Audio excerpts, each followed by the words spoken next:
Bonjour, bienvenue à cette table ronde qui est consacrée à la gestion des déchets en ville. La gestion des déchets est une tâche difficile des collectivités territoriales et plusieurs facteurs la rendent encore plus compliquée en milieu urbain. Donc, quels sont aujourd'hui les problèmes spécifiques que rencontrent les villes? Comment déployer en ville une économie plus circulaire? C'est de ces sujets que nous allons discuter ce matin avec 5 intervenants. Nous avons donc Pierre Alain, qui est directeur excellence en collecte des ordures ménagères chez Paprec, entreprise qui est spécialiste de la collecte, du tri et du recyclage. Nous avons en visio Stéphanie Couvreur, qui est influenceuse zéro déchet au SMIC-Val.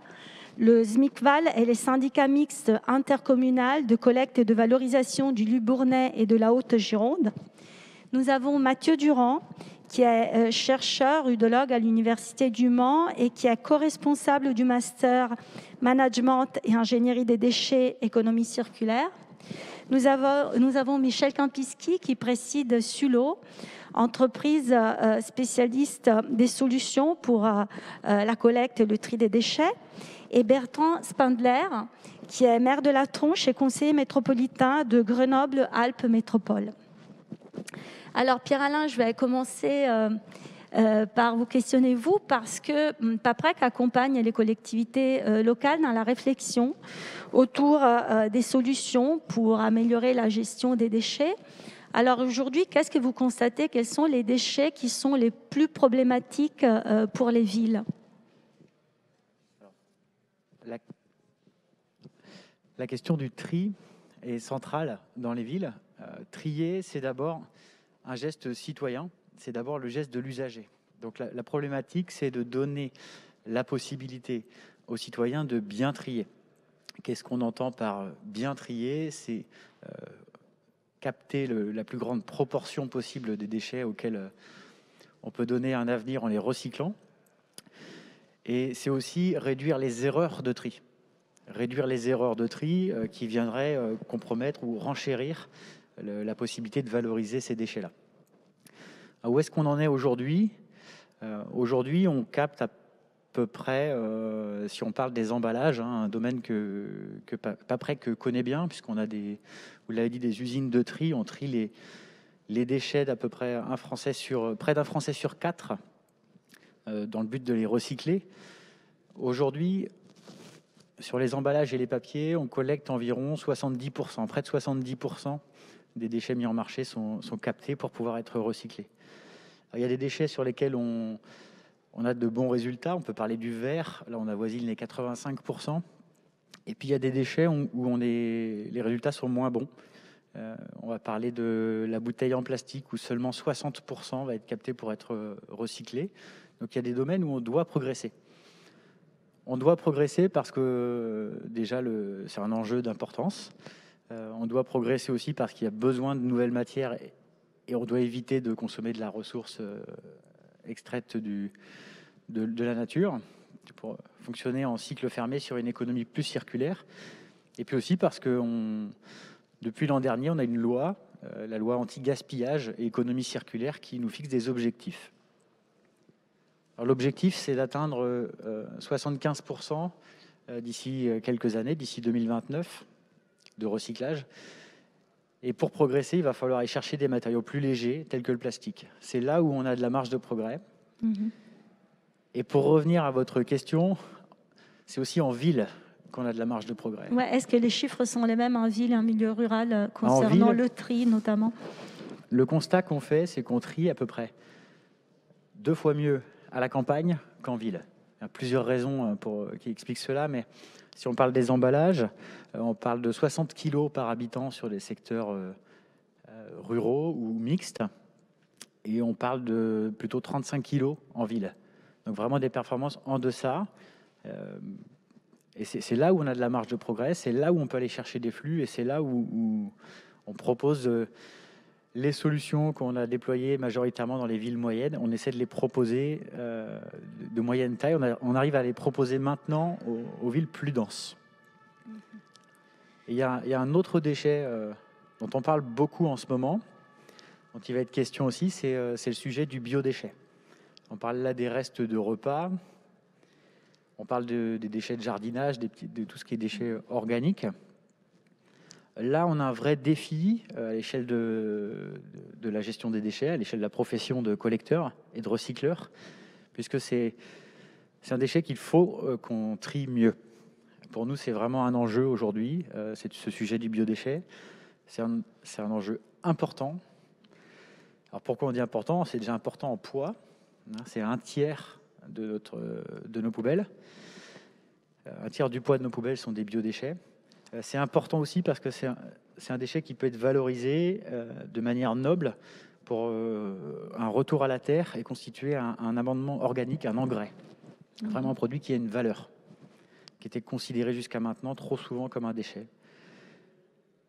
Donc c'est important, c'est aussi obligatoire. La fameuse loi... Il y a aussi des objectifs. Voilà, donne un objectif de tri à la source pour la fin 2023. Donc tri à la source, ça peut être le trier, ça peut être le traiter localement en compostant dans son jardin ou dans son quartier ou en bas de l'immeuble. Et c'est parfois aussi le collecter, parce que des collectivités, notamment en ville, on n'a pas toujours la possibilité de composter. Et donc on organise des collectes de ce type de déchets, des biodéchets, avec des résultats très encourageants où on met en place ces collectes-là. Mais ce n'est pas encore très répandu. Pas encore très répandu. Et aujourd'hui, les endroits où c'est le plus déployé de notre expérience, c'est sur des villes moyennes, des secteurs plutôt d'habitat individuel. Et on commence à le proposer à des métropoles, à des villes, où on collecte de manière séparée, notamment les gros producteurs, les professionnels. On collecte aussi des points de regroupement pour les particuliers, déjà sur la base du volontariat, et puis c'est une pratique qui tend à devenir plus systématique.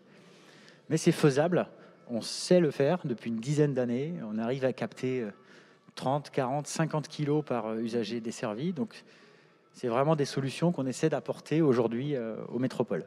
On va revenir sur la question des biodéchets comme du plastique, mais d'abord, Mathieu Durand, je voulais profiter de votre expertise pour mieux comprendre aussi les raisons des difficultés particulières des villes en matière de tri. Merci déjà pour l'invitation à participer à cette session. Les raisons sont multiples, comme ça a été évoqué jusqu'à présent. En effet, on a un différentiel important entre les zones les zones urbaines denses surtout, et puis des zones périphériques, que ce soit campagne, périurbain, un petit peu plus lâches. Des aspects techniques, logistiques, ça a été évoqué. Évidemment, dans les zones urbaines plus denses, on aura moins de capacité de stockage à l'intérieur des bâtiments. On aura un accès un petit peu plus compliqué à des infrastructures comme les déchetteries, qui représentent aujourd'hui une part importante des déchets qui peuvent être récupérés, recyclés. Donc ça fait partie des contraintes. On a aussi évidemment des contraintes plutôt culturelles, sociales, liées au mode de vie et liées à la façon dont la vie et la consommation se passent en zone urbaine. Mais on a aussi un critère important qui là fonctionne sur tous les territoires, qu'on soit en zone urbaine ou en campagne. On peut en effet se concentrer sur la consommation, sur l'acte du tri, sur les messages de sensibilisation qui peuvent être adaptés en fonction des publics, selon les territoires et selon là où on se situe, sur la collecte qui est effectuée par les collectivités, par les différentes entreprises qui interviennent dans ce domaine. Mais finalement, il y a un élément important aussi pour aller vers une facilitation de ce tri qui est la composition même des matériaux en amont, des matériaux qu'on va consommer et qui vont un jour devenir des déchets, où il y a des tentatives pour éco-concevoir un petit peu mieux ces matériaux et du coup aller vers des objets et des matériaux qui seront plus facilement recyclables techniquement, mais aussi plus facilement identifiables par les consommateurs pour savoir ce qu'on peut trier ou pas. On a l'extension des consignes de tri qui s'est développée ou qui est encore en train de se développer sur le territoire. Vous pouvez préciser ce que c'est l'extension des consignes de tri? Oui, voilà, c'est le fait que dans les années 90, quand on a commencé à mettre en place la collecte sélective, on ne mettait dans la poubelle jaune, dans la poubelle des recyclables, que certains éléments comme les bouteilles en plastique et des éléments assez facilement recyclables. Et puis aujourd'hui, depuis quelques années, ça se développe progressivement sur le territoire. L'idée est de mettre l'ensemble des emballages, notamment plastiques, mais pas que, dans cette poubelle sélective, ce qui induit du coup une alors à la fois une simplification du message par rapport aux consommateurs, mais finalement une complexification parfois, parce qu'on a du mal à savoir ce qu'il faut mettre ou pas dans cette poubelle, avec ensuite les centres de tri et les filières qui s'organisent progressivement pour trier, pour recycler ces différents éléments, même si c'est encore en cours de réalisation. Donc voilà, c'est cette extension des consignes de tri qui vous parliez tout à l'heure des erreurs de tri. L'extension des consignes de tri a fait augmenter ces dernières années les erreurs de tri et les refus du coup en sortie des centres de tri. Donc d'où la nécessité, comme vous le disiez, de simplifier au moment de la conception des emballages pour rendre les flux plus clairs en fait pour le consommateur. Voilà, tout à fait. Ce qui est censé être la priorité, si on prend en effet les objectifs de la loi AGEC dont vous parliez, les éléments d'éco-conception sont censés arriver en amont de toutes ces étapes de consommation et de tri, même si dans la réalité, il y a tout un travail qui est en train d'être fait avec les filières qui n'est pas simple. Et un autre élément sur le différentiel entre zones urbaines et zones plutôt rurales, en effet, on a des différentiels de niveau de tri entre ces zones, mais on a aussi parfois, pas toujours, mais des différentiels de production de déchets, où finalement on va aussi avoir généralement en centre-ville des productions de déchets un petit peu moindres par rapport à toutes les zones périurbaines, si on inclut tout ce qui arrive en déchetterie. Et du coup, il y a un équilibre qui se fait entre, en effet, en centre-ville, on va un peu moins bien recycler, mais on va aussi produire un petit peu moins de déchets. Donc c'est l'ensemble de ces paramètres qu'il faut prendre en compte. Donc en ville, on trie moins bien, mais on produit un peu moins de déchets. Pour simplifier, mais dans le détail, c'est un peu plus complexe. D'accord. Merci. On va s'arrêter là pour la partie constat. Je vais tout de suite passer à la partie solution, parce que c'est important quand même de voir qu'il y en a déjà qui commencent à se mettre en place. Et Michel Campiski, c'est ce que fait votre entreprise, proposer des solutions pour la collecte et le tri, et notamment en milieu urbain dense. Donc, qu'est-ce que vous proposez déjà aujourd'hui ? Oui, bonjour. Merci pour votre question. Donc, Sulo est une entreprise française qui est une entreprise assez ancienne, mais qui s'est beaucoup développée dans le domaine des contenants pour les tri et pour le tri des déchets. En fait, pour bien trier, pour venir au sujet du tri, pour bien trier, il faut avoir le bon contenant qui soit à disposition, et le bon contenant au bon endroit. En fait, nous, on propose différentes options justement de contenants, et on veut mettre le tri à la portée de tous. C'est un peu ça le sujet. Nous travaillons avec les collectivités locales, qui sont nos principaux interlocuteurs, mais également avec les industriels. Alors, on va de la cuisine, on parlait tout à l'heure effectivement des biodéchets, de la cuisine avec des petits bioseaux, jusqu'au local poubelle avec les bacs traditionnels, les bacs roulants, avec dans la rue pour les corbeilles, dans les parcs et jardins publics, mais aussi dans le jardin privé, puisqu'on met à disposition des composteurs, à la plage, lors de manifestations publiques. Bref, on essaie d'être présent partout où il y a une production de déchets, et de trouver effectivement ce qui est le plus adapté à la consommation locale et à la production de déchets locale. Ce que je voudrais dire, c'est que quand on parle de recyclage, on parle aujourd'hui d'économie circulaire.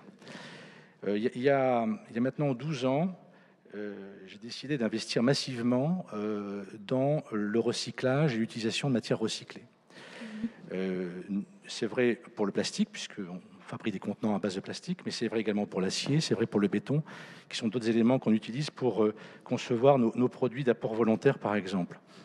Mais pour revenir sur le plastique, j'ai été un jour choqué par une vision terrible qui était de voir dans une ville que je ne citerai pas, où ils ne savaient pas quoi faire des contenants en plastique qui étaient cassés ou hors d'usage, et les enterrer. De l'enfouissement. Quand j'ai vu ça, je me suis dit, il y a un vrai gros problème. On ne peut pas continuer comme ça. Là-dessus est arrivé aussi, comme fréquemment, et comme on l'aura l'occasion de le revoir malheureusement à l'avenir, des crises pétrolières avec des hausses de matières premières, effectivement, qui sont considérables. Donc, l'un des moyens de s'abstraire au maximum de cela, et en même temps de rentrer dans quelque chose de beaucoup plus proche de la vie, et surtout par rapport à la vision d'horreur que je vous exprimais tout à l'heure, d'utiliser la matière recyclée. Donc du coup, nous avons misé énormément, nous avons investi, parce que dire qu'il faut utiliser la matière recyclée, c'est très bien, mais il faut ensuite investir et mettre son outil de production je dirais, adaptées à cela. Et donc, nous avons donc utilisé également la matière qui vient de nos produits ou ceux de la concurrence éventuellement pour les réutiliser, mais également les bouchons de bouteilles. On parlait des bouteilles en plastique. Nous sommes le premier consommateur de bouchons en plastique aujourd'hui en France. Et on en consomme de manière très, très importante. C'est celle que vous trouvez dans les bacs jaunes, justement. Et on rentre là aussi, une fois de plus, dans ce sujet d'économie circulaire. Nous fabriquons nos produits à partir de ce qu'il y a dans le bac jaune. Donc il y a une vraie utilité. Et je dirais quand même en termes de communication vis-à-vis de l'habitant, c'est un sujet important, parce que l'habitant se pose souvent la question de savoir mais à quoi ça sert le tri finalement? Parce que moi je paye une taxe, et puis on me demande encore de plus de faire l'effort du tri. En lui montrant des gestes concrets comme celui-là, je pense qu'on incite davantage à cela, d'autant plus que ces bouchons sont achetés auprès d'associations qui elles-mêmes financent des actions caritatives et surtout pour les enfants malades. Donc on est vraiment là dans un sujet de fond qui nous est très, très cher. Alors sur le tri toujours, et le milieu urbain dense, pour rebondir sur les points qui ont déjà été abordés, nous avons travaillé avec la ville de Paris et Citeo sur une expérimentation qui a été un peu dans le prolongement. On a connu l'Autolib, par exemple, on a connu Vélib, donc on a créé Trilib. Et on a créé ce concept qui était de dire comment mettre à la disposition, dans un milieu aussi dense que celui de Paris, davantage de dispositions de contenants pour récupérer essentiellement, justement, tout ce qui est recyclable. C'est une expérimentation qu'on avait lancée en 2015 au moment de la COP21, qui a duré 2 ans dans quelques arrondissements. Et devant les bons résultats, la ville de Paris a décidé de faire lancer un grand projet, un appel d'offres, que nous avons remporté et que donc on est en train de déployer aujourd'hui dans l'ensemble des arrondissements de Paris. Et c'est aujourd'hui effectivement une excellente solution, puisque les résultats que l'on obtient aujourd'hui sont très bons. Très oui. bons. Bon, écoutez, merci d'avoir évoqué la question du recyclage, parce que c'est sûr qu'aujourd'hui, on va plus parler de tri et de collecte, mais il faut comprendre que le tri, l'objectif, c'est justement d'obtenir de la matière première recyclée, mais que les modèles économiques du recyclage dépendent aussi des débouchés de la matière première recyclée, et donc c'est ce que vous tentez de faire en l'intégrant à vos bacs, c'est-à-dire de lui assurer aussi des débouchés économiques. Mais on va revenir encore un moment à la collecte, au tri. Bertrand Spindler, à Grenoble, vous travaillez justement sur 2 des flux évoqués tout à l'heure par Pierre-Alain, les biodéchets et les déchetteries. Est-ce que vous pouvez nous expliquer déjà pourquoi ces 2 flux-là et ce que vous faites dans ce domaine ? Alors, les déchets, effectivement, pour la métropole de Grenoble, c'est des sujets importants et c'est un des premiers budgets de la métropole. On croit toujours que les déchets, c'est des choses dont on n'aime pas trop parler. Puis, en fait, quand on regarde les chiffres, c'est des très gros budgets et des très gros, un nombre d'agents aussi très important. Donc, on s'est doté d'un schéma directeur déchets quand on est devenu métropole en 2015, justement, pour planifier les choses et pour se mettre aussi en conformité avec les lois qui arrivent et souvent de les anticiper un petit peu. Alors, pour les biodéchets, donc c'est quelque chose qu'on a identifié. Alors, on avait déjà un déploiement de composteurs collectifs qui était géré par des groupes d'habitants qui se prenaient en charge eux-mêmes. Et donc ça, on l'a déployé, ça fonctionnait plutôt bien. On a été plus loin avec maintenant une 3e poubelle, donc c'est la poubelle marron. Donc il y a la poubelle grise, donc le tout venant, la poubelle chez nous est verte, jaune à d'autres endroits où c'est le tri. Et puis maintenant la poubelle marron. Alors on a d'abord testé dans de l'habitat collectif et dans de l'habitat pavillonnaire pour voir si ça fonctionnait. On a vu qu'il fallait quand même un accompagnement important pour expliquer, pour avoir des sacs aussi biodégradables. On a le sujet de quand il fait très chaud, etc. Il faut le traiter. Et puis donc on le déploie sur tout le territoire très urbain de la métropole et on aura terminé le déploiement en 2023, donc une 3e poubelle, donc une tournée spécifique. Et donc ces déchets, biodéchets, donc fermenticibles, ils vont aller dans un centre qui existe déjà de compostage, et on y construit un méthaniseur. Et du coup, ça va passer au méthaniseur pour faire du biogaz. Et donc, après, les déchets du méthaniseur sont utilisés pour répandre. Mais donc, c'est des choses voilà, dont on est saisi et qui permet aussi de réduire, du coup, en parallèle, la quantité de déchets et le poids de déchets des autres poubelles. Et ça fonctionne, les citoyens adhèrent. Voilà, c'est quelque chose. Alors, c'est les chiffres là, que vous avez cités. On est à peu près sur ces chiffres-là. Et voilà, mais il faut maintenir cet accompagnement, toujours expliquer, avoir des campagnes régulières d'explication. Mais je pense qu'on a trouvé voilà, un bon écho et les gens comprennent bien. Donc, chez eux, effectivement, il faut qu'ils aient aussi dans leur cuisine le biodéchet et les 3 poubelles éventuellement dans leur cuisine, pour que après il faut aussi travailler avec les copropriétés, les locaux où sont entreposées les poubelles, etc. Mais tout ça, c'est ce travail qui est fait et qui fonctionne. Et je crois que on est aussi sur une manière globalement d'objectif aussi de réduire les déchets en général. Et sur les déchetteries, juste les déchetteries, donc on a aussi fait tout un travail. Donc auparavant, donc beaucoup de communes avaient leur propre déchetterie. Donc là maintenant, c'est la métropole qui a pris en charge l'ensemble des déchetteries, avec aussi un objectif de les réhabiliter, réaménager, agrandir, parce que souvent c'était des petits trucs un peu bricolés, donc avec aussi 3 niveaux de déchetterie, je veux dire une grande déchetterie, une moyenne, et puis des déchetteries mobiles, parce que ça c'est un besoin, notamment dans les petites communes. Des fois il y a des événements, du coup on amène des déchetteries mobiles et on installe ça. Alors ce qui va être aussi installé, c'est une plateforme, donc là on a récupéré un peu une friche industrielle, une plateforme de récupération, où là c'est parce que la déchetterie ça allait plutôt après vers l'incinérateur. Là l'idée c'est qu'on ait une plateforme préalable de tri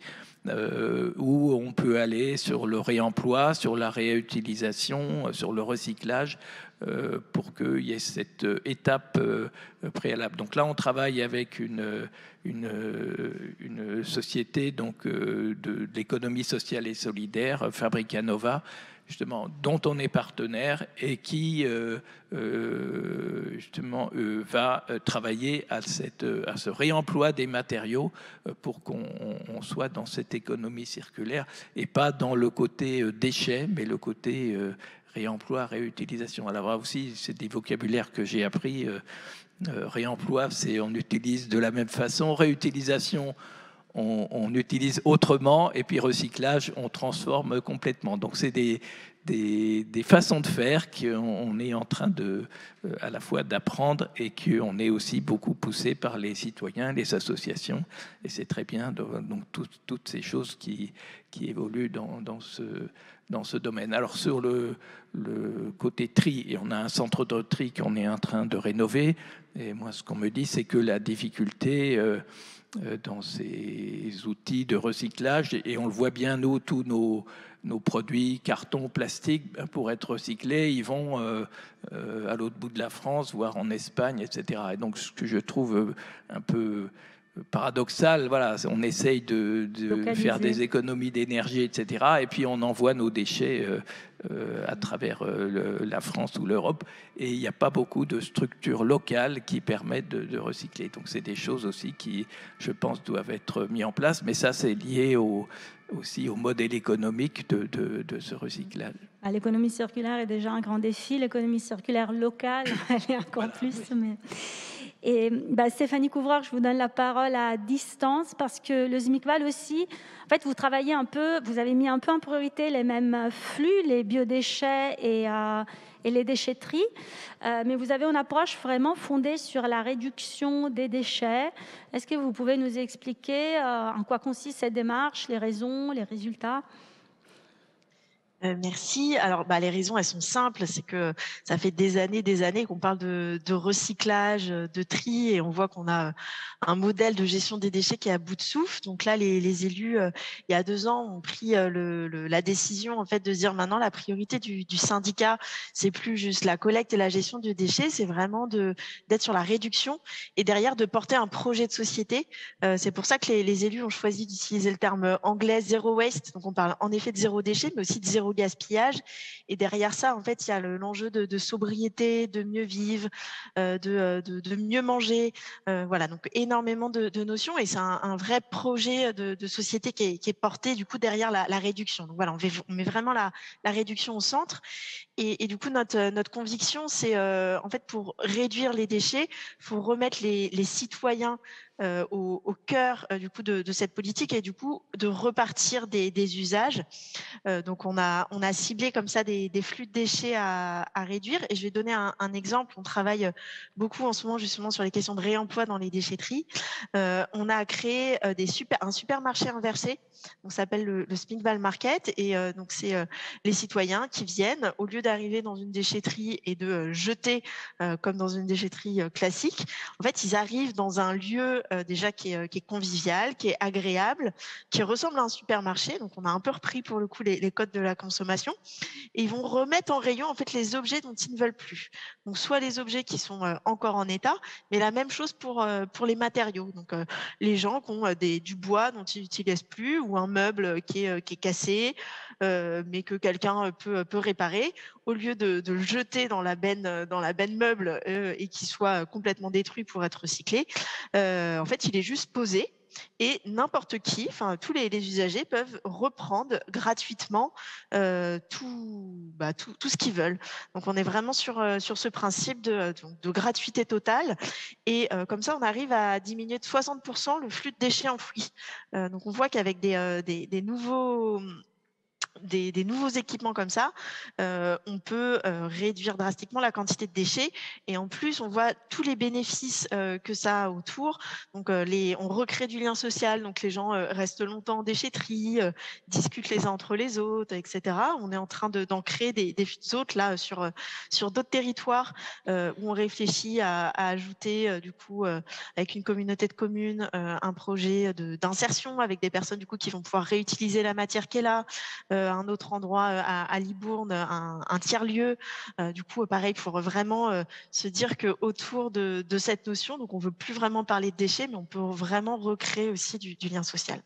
Et justement, en termes de coût, c'est beaucoup plus coûteux ou moins coûteux que une déchetterie normale ? Alors, ce qui est assez étonnant, c'est que c'est plus cher en fonctionnement. C'est un peu plus cher en fonctionnement parce qu'on en a un agent de plus. Donc, les agents en plus ont été formés à la mise en rayon. Donc, du coup, ça sort aussi du métier un peu traditionnel d'agent en déchetterie. C'est un petit peu plus cher en investissement parce que du coup là on a vraiment fait attention à faire un bâtiment qui était joli, qui donne envie, pour pas se dire oh, j'arrive à la déchetterie, et vraiment changer en fait toute l'image, tout l'imaginaire qu'on a autour des déchets. Et là vous dites donc c'est vraiment plus cher, et en fait non, économiquement ça nous coûte le même prix qu'une déchetterie normale, parce que du coup on économise beaucoup, parce qu'on est beaucoup plus performant en termes de recyclage et en termes de réduction de déchets enfouis. Donc c'est économiquement, ça fonctionne. Merci, c'est super intéressant, ça donne envie de venir voir. Et là, on a fait un petit tour des tables concernant des solutions qui sont déjà en place, mais il y en a aussi beaucoup d'autres qui sont plutôt en cours d'expérimentation pour aller encore plus loin. Alors, Pierre-Alain, en France, on parle souvent et beaucoup de tarification incitative. Il y a plusieurs villes qui mettent ça en place, mais où est-ce qu'on en est et c'est quoi en fait, c'est quoi l'idée ? Alors, dans la droite lignée de ce qui vient d'être dit, la gestion de déchets et la production de déchets qu'on cherche à réduire, c'est beaucoup une histoire de comportement. La tarification incitative, qui est en place sur à peu près 10% auprès de 10% des Français, c'est un outil pour accélérer le changement de comportement. Donc concrètement, c'est quoi ? C'est un outil, on introduit dans la part de financement du service de gestion de déchets auprès de l'usager une part variable en fonction de son comportement, son utilisation du service. Concrètement, plus j'utilise ma poubelle, plus je vais payer. Ce sont des exemples, hein. On peut compter le nombre de fois où on vide un bac en tant que collecteur, où on peut peser, où on peut, en fonction de la taille du bac. Ce principe-là, il vise à appliquer auprès d'un maximum de personnes le principe pollueur-payeur, et il vise à responsabiliser l'usager, à lui donner un retour individuel direct en fonction de son acte. Plus il trie, moins il aura de déchets, et moins il a de déchets, moins il est taxé. Ça paraît simple. Dans la mise en œuvre, on a appris à le faire depuis une quinzaine d'années. Et puis, on fait la promotion de ce système-là, et la loi l'a donné comme objectif de généralisation partout où c'est possible, parce que les effets sont quand même très importants. Les effets qu'on constate quand on a une mise en place de tarification incitative, c'est une baisse de la partie résiduelle des ordures ménagères de 30, 50, voire au-delà, 50% des déchets. Il y a combien de villes qui font ça en France aujourd'hui?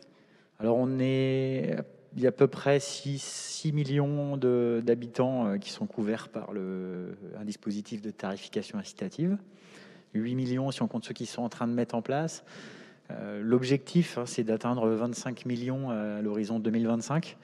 Un peu loin. Voilà, on n'est pas encore à l'ambition, mais c'est un dispositif qui a été majoritairement déployé dans des secteurs ruraux, des secteurs d'habitat individuel, parce que c'est plus facile, tout simplement. Maintenant, c'est aussi possible dans des milieux denses, c'est aussi possible dans des milieux où il y a de l'habitat collectif. On donne un badge à chacun pour aller déposer dans un conteneur. On met des bacs individuels, on responsabilise peut-être à plusieurs usagers. Mais cette tarification incitative, elle est d'abord déployée en campagne, en habitat individuel. Elle arrive aujourd'hui dans les villes. Et on a des secteurs assez denses qui nous demandent de les accompagner et de reproduire ce qu'on a fait avec les collectivités rurales où c'est en place depuis une quinzaine d'années, et de les accompagner dans un chemin où on va réduire le déchet, parce que dans 90% des cas, même s'il y a un effet vase communicant, plus de tri, moins d'ordures résiduelles, au global, on a quand même un effet réduction des déchets ménagers. Donc ça, c'est aussi l'effet recherché. Donc, si je comprends bien, la technologie joue quand même un rôle important pour la mise en place de ce genre de solutions. Et du coup, je me tourne vers vous, Michel Campiski. Est-ce que vous intégrez la digitalisation dans vos solutions? Qu'est-ce qu'elle peut apporter aujourd'hui à la collecte et au tri des déchets en ville? Oui, alors vous avez parfaitement raison, c'est devenu un élément important. La digitalisation, on la retrouve également dans la gestion de la politique des déchets des collectivités. Nous, à l'origine, quand on a mis les premiers bacs à disposition du public dans les années 70, il n'y a pas si longtemps que ça, je dirais qu'au fur et à mesure, on gérait des parcs de bacs pour le compte des collectivités.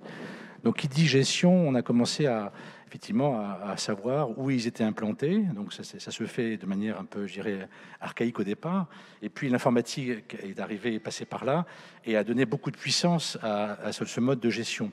Donc aujourd'hui, les bacs sont même pucés, et ces puces permettent, au-delà effectivement de bien mesurer le nombre de fois où les bacs sont collectés, par exemple. Et donc ça, ce sont des indications précieuses.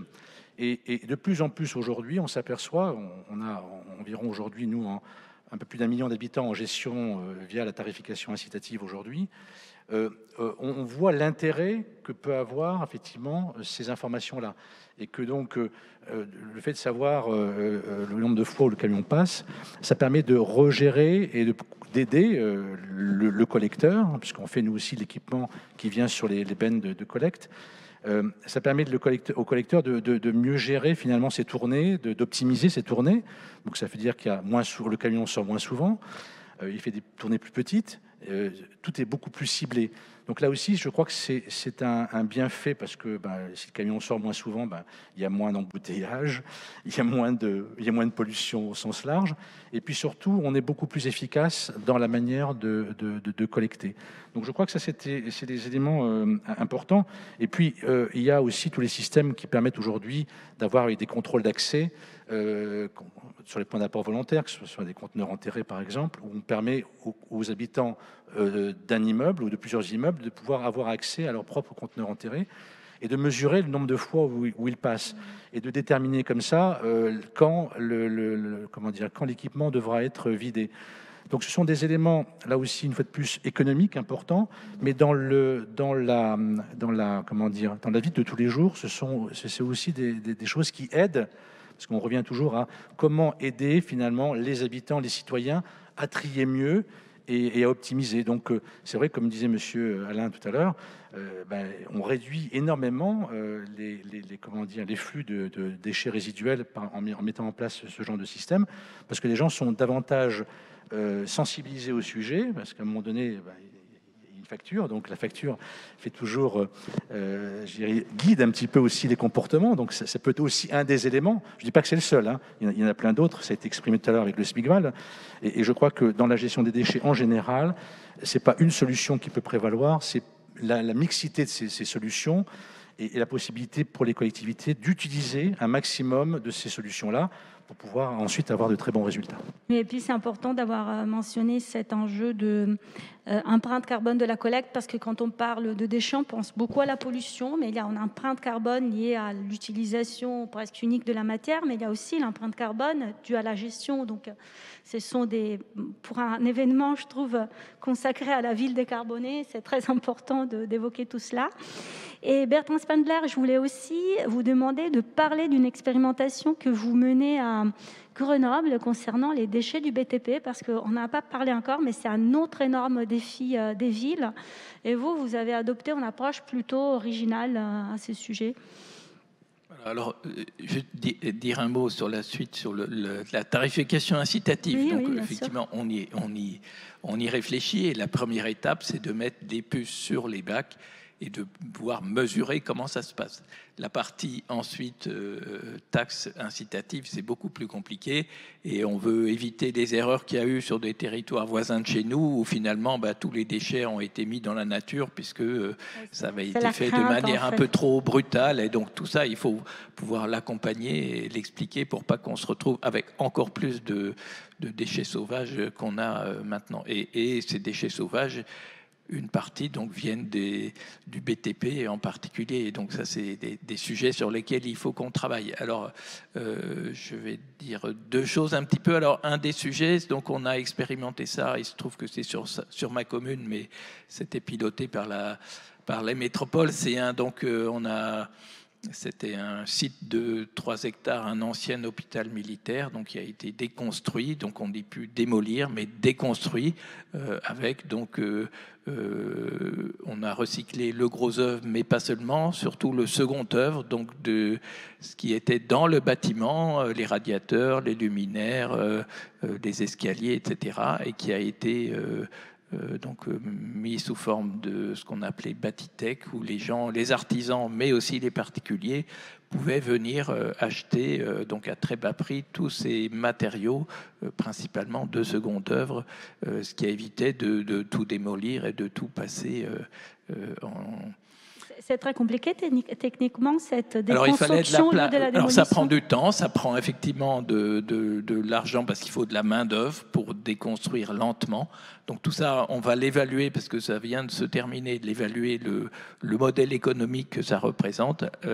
Mais bon, maintenant, il y a les entreprises au départ de gros BTP démolition étaient un peu sceptiques, et puis elles se sont rendues compte que les choses pouvait se faire, et qu'il y avait une appétence aussi du public, des artisans, des particuliers pour venir se fournir comme ça, et ça évite là que tous ces gros matériaux soient finalement passés en stockage long, etc. Donc c'est des choses qui sont, avec en particulier le bois, puisqu'il y avait des tas de poutres, etc. Et avec le prix du bois qui augmente, on a vu que c'était aussi, il y avait une certaine rentabilité là-dessus. Et du coup, on va un peu généraliser cette pratique. Là, on était plutôt en test avec ce qu'on va appeler le préau des matériaux, où sur tous ce type de choses, on pouvoir avoir un espace où les choses peuvent être déposées et ensuite repris.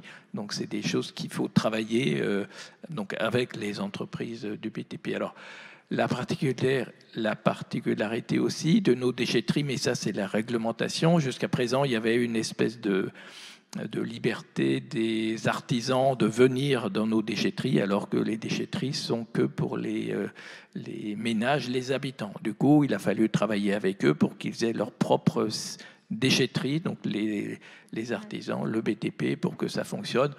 On travaille avec eux pour les accompagner, là aussi pour éviter ces dépôts sauvages dont on entend parler partout et qu'on a aussi un petit peu chez nous. Donc c'est le lien qu'ont fait la métropole avec les entreprises pour qu'elles gèrent elles-mêmes leur déchetterie et qu'elles prennent l'habitude aussi d'avoir leur propre filière. La difficulté, c'est dans une métropole où il y a des moments, des bouchons, etc. Quand on a un chantier à l'autre bout de un bout de la métropole et que la déchetterie professionnelle est à l'autre côté, c'est un peu compliqué. Donc on essaye aussi d'avoir des espaces de déchetterie professionnelle dans les différents secteurs pour faciliter les choses. On a aussi on travaille avec l'ADEME, là, avec ça s'appelle un contrat d'objectifs déchets économie circulaire. Donc là aussi, il y a des choses incitatives pour essayer de trouver des solutions. Donc c'est déchets qui se baladent partout. On essaye d'y travailler et d'avoir ces solutions collectives. Merci, parce que effectivement c'est très intéressant, parce que cette histoire de la déconstruction, j'en avais déjà entendu parler, mais je trouve qu'on n'en parle pas énormément et je pense qu'on est encore un peu à un stade d'expérimentation. Alors la démolition, c'est... Il y a un petit film qui va être fait là-dessus, donc on pourra après le diffuser pour expliquer toute la démarche. Merci beaucoup. Et Mathieu Durand, je voulais revenir sur un autre point. Vous avez évoqué tout à l'heure la nécessité aussi de changements sociétaux. Quels sont, à votre sens, les changements, notamment dans les modes de consommation, qu'il faudrait promouvoir pour aller vers moins de déchets aussi, la question de la réduction des déchets qui a été soulevée par Stéphanie Couvreur, et comment faire d'ailleurs pour promouvoir ces changements, parce que ça aussi, ça fait partie des solutions innovantes finalement. Alors, la question de la réduction en effet importante. On parle de recyclage, de réduction, de réemploi, tout un tas de termes qui, je suis d'accord avec ce que vous disiez tout à l'heure, doivent être mis en avant de façon parallèle, et on doit mettre en place tout un tas de dispositifs les uns à côté des autres pour vraiment pouvoir avancer. Pour autant, on a quand même, d'un point de vue réglementaire au niveau national et européen, ce qu'on appelle la hiérarchie des modes de traitement, c'est-à-dire qu'on a des actions qui sont censées être plus prioritaires que d'autres. Le recyclage se trouve en gros au milieu de la pyramide, et puis sur le haut de la pyramide, les actions les plus importantes, on a toutes ces actions de réduction des déchets. Et alors là, ça peut passer par tout un tas de dispositifs. Très souvent, on met l'accent sur le rôle du citoyen, que ce soit en tant que consommateur, que ce soit en tant que trieur, en tant que composteur de ces déchets. Et en effet, c'est un rôle important dans ce qu'on va décider d'acheter. Acheter des choses, des produits en vrac, par exemple, qui vont produire moins d'emballage, réaliser son compost à la maison, réaliser tout un tas de produits soi-même. Pour autant, les citoyens ne pourront pas tout faire tout seuls si on ne les met pas dans un cadre qui permet de réaliser ces actions facilement. Donc après, on va avoir des actions incitatives, comme la tarification incitative, ça a été évoqué, qui permet de réduire largement les déchets. On va avoir des actions un petit peu plus contraignantes, non pas envers le citoyen, mais plutôt envers les collectivités. On parlait de la collecte des biodéchets aussi, qui est obligatoire pour début 2024. Sur ces biodéchets, on est quand même à peu près 30% des tonnages de déchets ménagers en France, donc c'est potentiellement une réduction forte, mais voilà, on peut inciter les gens à le faire, on peut les obliger réglementairement ou obliger les collectivités à le faire. Et puis, il y a aussi tout un élément important qui est que le fait que le recyclage est aujourd'hui largement développé, puisqu'on a organisé non pas sa rentabilité financière, mais au moins son équilibre financier en faisant en sorte que les filières de recyclage puissent vivre de la revente des matériaux, mais puissent vivre aussi de tout un système de financement via ce qu'on appelle les filières REP, les filières de responsabilité élargie du producteur, ou qui font que quand vous achetez une bouteille d'eau, quand vous achetez un ordinateur... On contribue au recyclage. Voilà, c'est ça, vous contribuez au recyclage. Or, on n'a pas de système financier équivalent pour tout ce qui est réemploi, réutilisation, réduction des déchets. Alors ça commence à arriver, puisque avec la loi AGEC de 2020, dont il a déjà été mention, il y a un fonds de réemploi et de réutilisation qui doit être abondé par ces filières de responsabilité élargie du producteur, qui doit permettre de développer des choses. Le fonds a un petit peu du mal à se mettre en place, puisqu'on a pas mal de tensions entre les différents acteurs du domaine des déchets pour abonder ce fonds, mais du coup, potentiellement, on aurait une source financière qui permettrait de développer le vrac, qui permettrait de développer la gestion de proximité des biodéchets, ou tout un tas d'exemples plus concrets qui permettent de réduire les déchets. L'année dernière, dans ce cadre, on avait consacré toute une table ronde à la question des ressourceries et on voit justement à quel point ces réalités territoriales hyper importantes ont quand même du mal à trouver un modèle économique encore. Donc il y a effectivement un enjeu important dans ce sens-là. Et Stéphanie Couvreur, je voulais aussi vous donner la parole parce que quand on a discuté, vous m'avez parlé d'une démarche très intéressante du SMICVAL que j'aimerais bien que vous expliquiez. Vous travaillez aussi sur un angle mort de la politique, des politiques autour des déchets, la question des inégalités.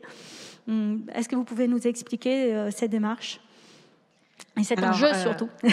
Ouais, cet enjeu. Alors moi, je dis souvent de manière un peu provocante, aujourd'hui en France, les personnes qui trient le plus et qui parlent le plus d'écologie sont celles qui polluent le plus. Ce qu'on voit en général, c'est quand même lié à une catégorie socio-professionnelle. Et si on prend justement les questions d'émissions carbone, on sait que c'est directement corrélé aux revenus. Donc voilà, plus on parle peut-être plus écologie, on a peut-être des comportements de tri et liés aux déchets, même de réduction de déchets qui sont plus vertueux. Mais peut-être qu'à côté, on a plus de moyens, donc on a une plus grosse maison, plus grosse voiture, on parle plus en voyage, etc., etc. Donc globalement, on a un impact environnemental bien pire en fait que quelqu'un qui trie très mal. Donc on a énormément en fait, il y a beaucoup d'études en ce moment sur toutes les questions liées aux inégalités sociales, sur les questions environnementales, notamment tout ce qui est empreinte CO2. Donc ça, on a des faits, on a des données. Par contre, il y a très très peu de choses sur les déchets. Or, on peut quand même se dire que probablement il y a des choses à creuser. Une autre, donc là j'ai parlé des questions de revenus. Si on fait une petite recherche avec un panel qui est très biaisé, qui est un groupe Facebook sur les questions de réduction de déchets. J'ai encore fait le test récemment là sur une question de couche lavable sur 200 personnes. Après, j'ai arrêté de compter. J'ai compté 2 hommes, donc 198 femmes, 2 hommes. C'est exactement les mêmes ratios sur les groupes liés aux réductions de déchets. Je ne compte plus les messages de femmes qui sont désespérées de comment inclure leur conjoint homme à ces démarches. Donc on voit que derrière il y a aussi des questions de charge mentale, etc. Et donc du coup nous la question qu'on se pose, c'est en tant que politique publique, comment on fait pour pas rajouter en fait des contraintes, avoir un discours culpabilisant, rajouter la charge mentale à des personnes qui ont déjà énormément de choses à gérer et surtout qui sont peut-être pas les uniques responsables et les plus grandes responsables.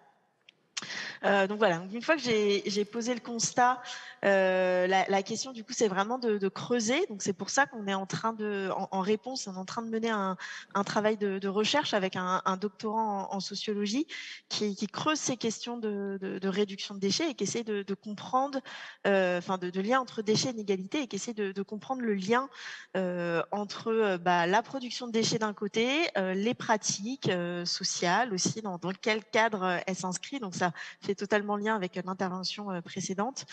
Et voilà, et aussi le revenu, les questions de genre, etc. Et l'enjeu, c'est d'éviter les fausses bonnes solutions, c'est ça l'idée.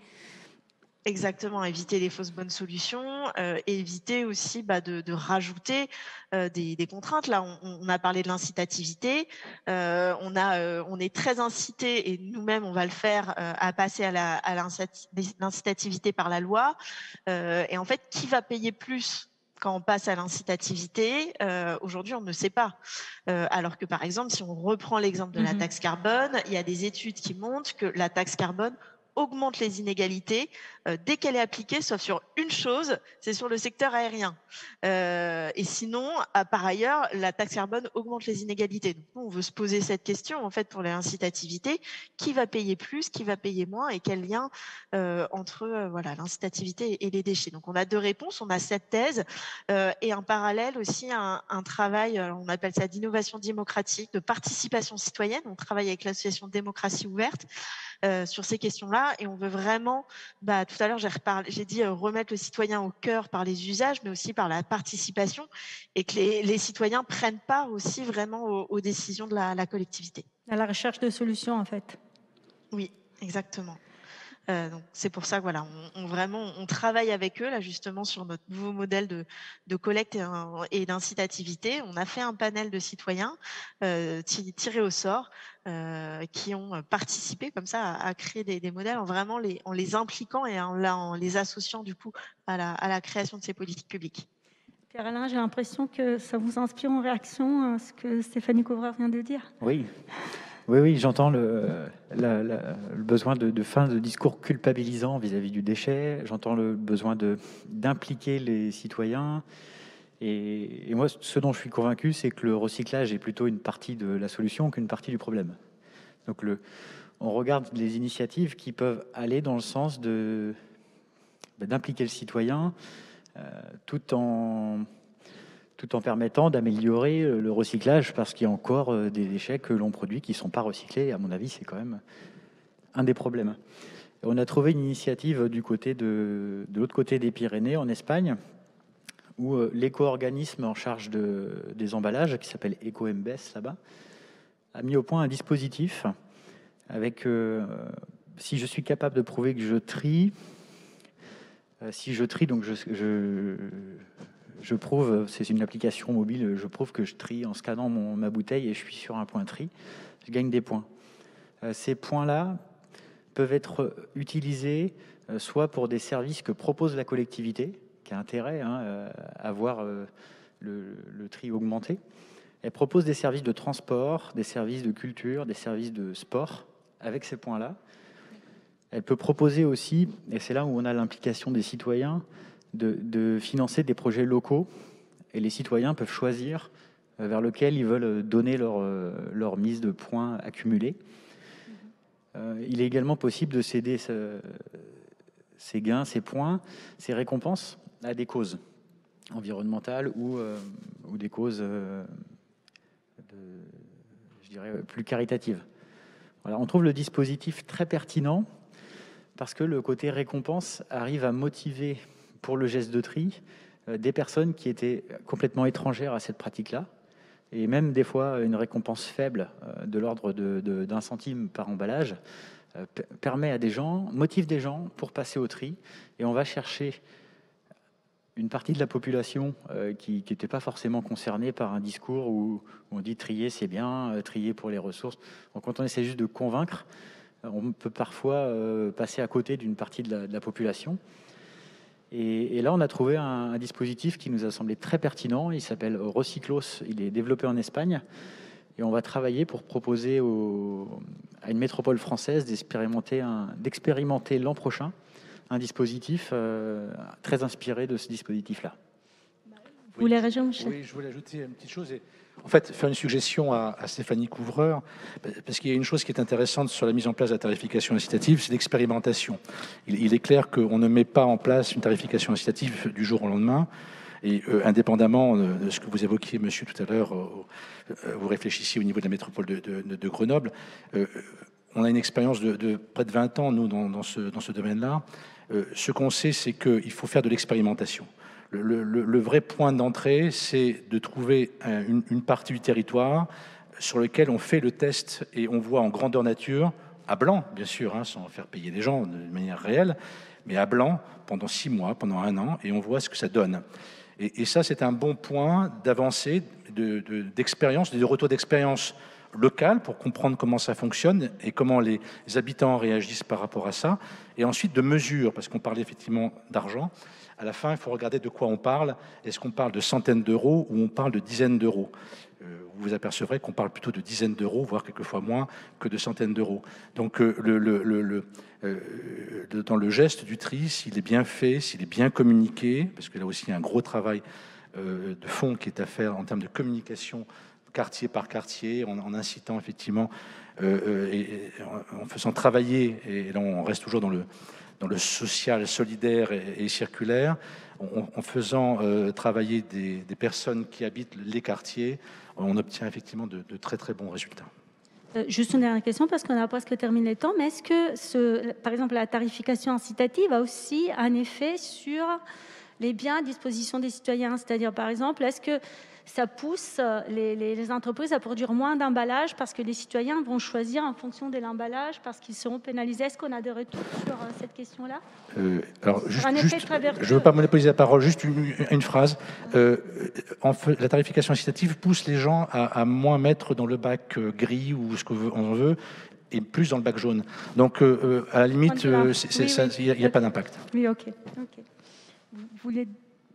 je vous laisse quelques secondes pour un dernier tour de table, parce qu'il nous manque très très peu de temps. Donc, si vous avez des réactions. Ouais, je vais bien réagir. On a quand même beaucoup parlé de recyclage. Attendez, Stéphanie Couvreur, le micro, oui.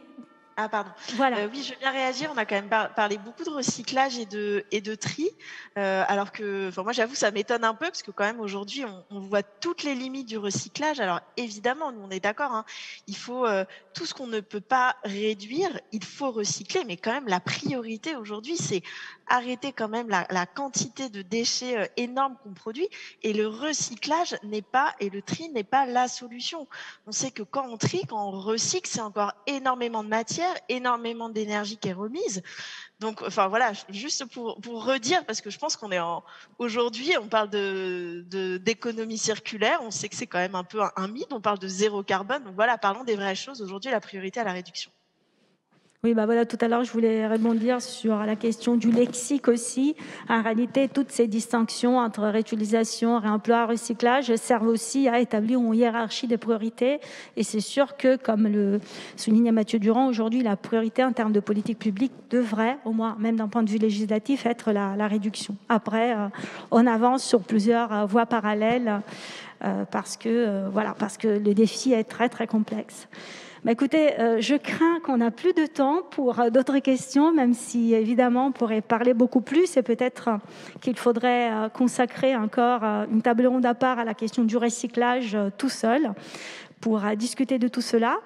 Mais bon, sachez qu'à la tribune, nous parlons régulièrement d'économie circulaire, donc vous pouvez nous lire.